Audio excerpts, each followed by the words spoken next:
আমরা এখন যাচ্ছি বড় মায়ের কাছে, চলো যাওয়া যাক। এসে গেলাম সোদপুর স্টেশনে।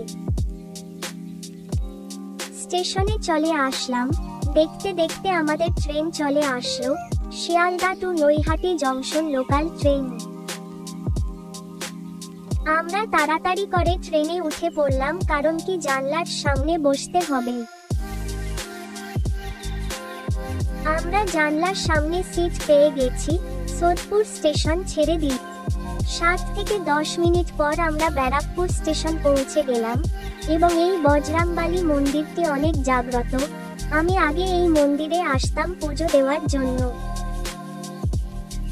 বাবু টাটা করছে পাশে ট্রেন টিকে।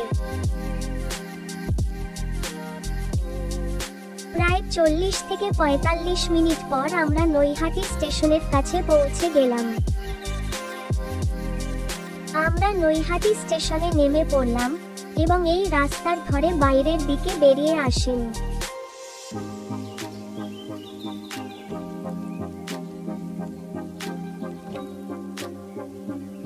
স্টেশনের বাইরে অনেক ফুলের দোকান, মিষ্টির দোকান এবং বড় মায়ের জন্য ডালা বিক্রি হচ্ছে। যদি মনে হয় আপনারা এখান থেকেও কিনে নিতে পারবেন। এই হচ্ছে নৈহাটি স্টেশন।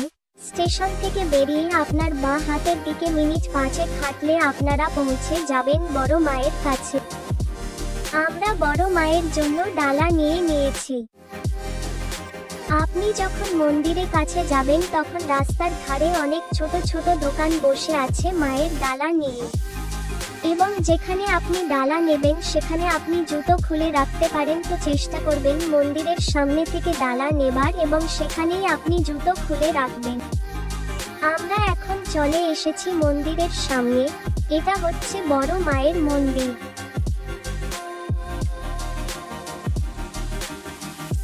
লাইনটা শুধু একবার দেখো, কত লম্বা লাইন। প্রায় 10 মিনিট হাঁটার পর লাইনে দাঁড়াতে পেরেছি আমরা। এত লম্বা লাইন হবে আগে কখনো ভাবিনি। কি অবস্থা! পুরো 2.5 থেকে 3 ঘন্টা লাইনে দাঁড়ানোর পর ফাইনালি মন্দিরের সামনে আসতে পারলাম।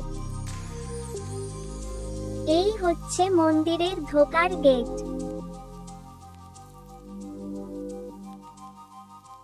আমরা এখন মন্দিরে ঢুকে পড়েছি। আর কিছুটা অপেক্ষা, তারপরেই বড় মায়ের সাথে দেখা হবে। জয় বড় মা, জয় জয় মা, জয় বড় মা, জয় জয় মা। এখন আমাদের পুজো দেওয়া হয়ে গেছে। আমরা এখন মন্দিরে বাইরে বেরিয়ে এসেছি। এখানে একটা ছোট মন্দির আছে, আমরা এখানে গিয়ে একটু পুজো দিয়ে নিলাম।